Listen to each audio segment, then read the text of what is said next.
So far as the ultimate goal is concerned, I think none of us need have any apprehension. None of us need have any doubt. But my fear, which I must express clearly, is this. Our difficulty, as I said, is not about the ultimate future. Our difficulty is how to make the heterogeneous mass that we have today take a decision in common and march in a cooperative way on that road which is bound to lead us to unity. Our difficulty is not with regard to the ultimate.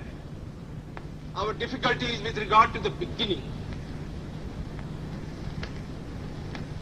Mr. Chairman, therefore, I should have thought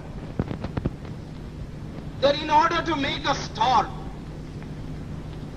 in order to induce every party, every section in this country, it would be the act of greatest statesmanship for the majority party even to make a concession to the prejudices of people who are not prepared to march together. And it is for that I propose to make this appeal. Let us leave aside slogans. Let us leave aside words which frighten people. Let us even make concession to the prejudices of our opponents.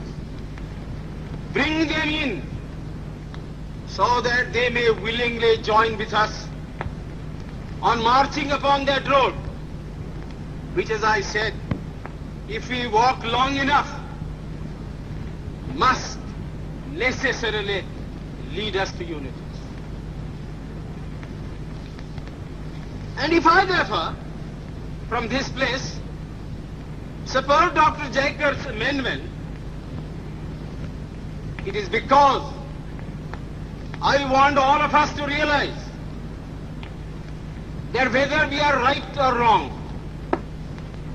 whether the position that we take is consonance with our legal rights, whether that accords with the statement of May 16th or December 16th, leave all that aside. This is too big a question to be reduced to the position of mere legality. It is not a legal question. I say leave aside all these considerations and make some attempt whereby those who are not prepared to come will come. Let us make it possible for them to come. That is my appeal.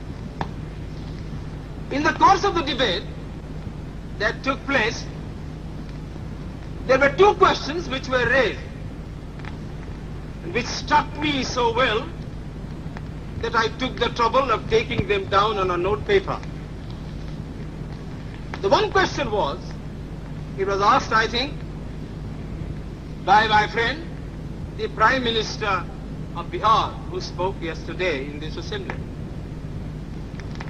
He said, how can this resolution prevent the League from coming into the Constituent Assembly?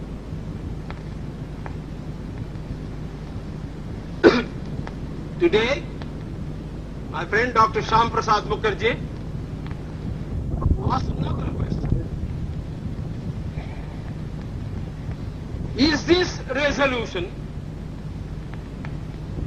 inconsistent with the cabinet mission's proposal?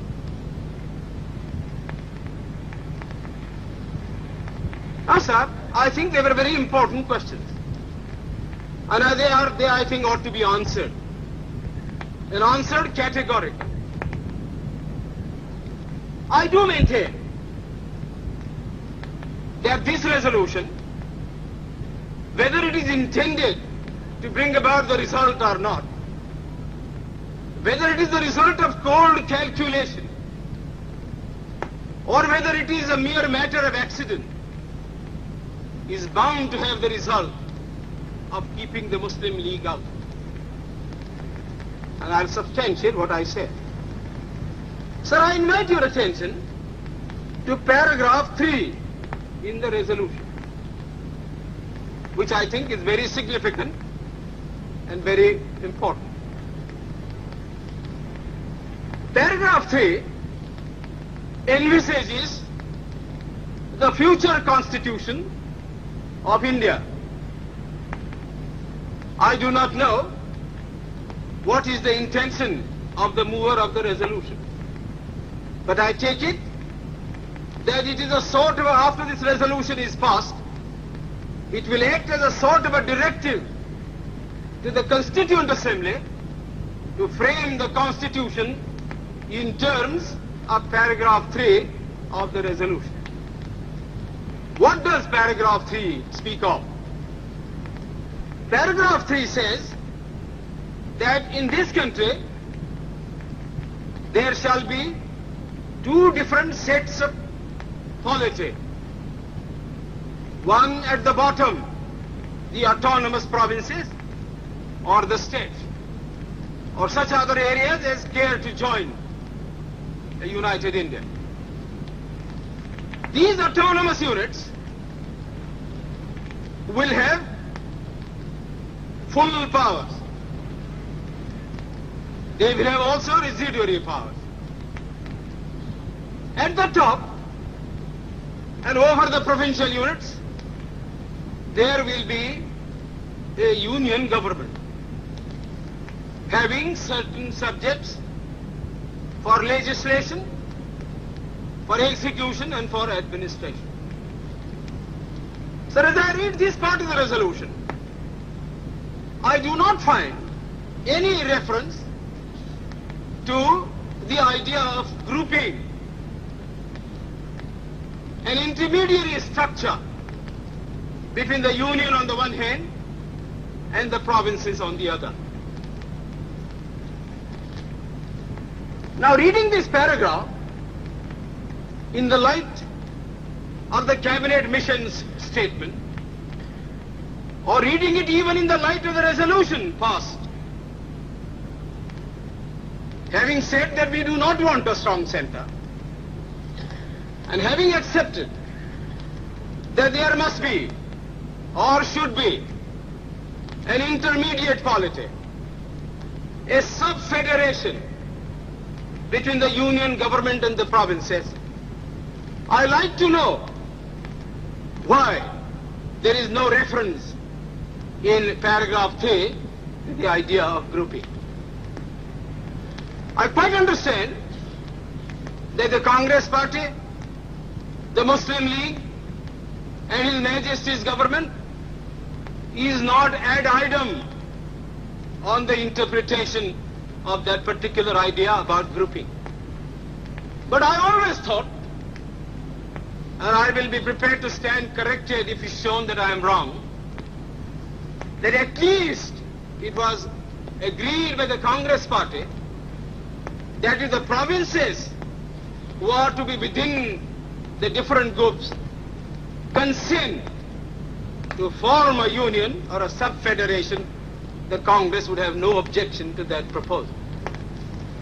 I believe I am correct in interpreting the mind of the Congress Party. So the question that I ask is this: why did not the mover of this resolution make reference to the idea of having a union of the provinces or a group of provinces on the terms on which he and his party was prepared to accept? Why is the idea of union completely effaced from this resolution? I find no answer.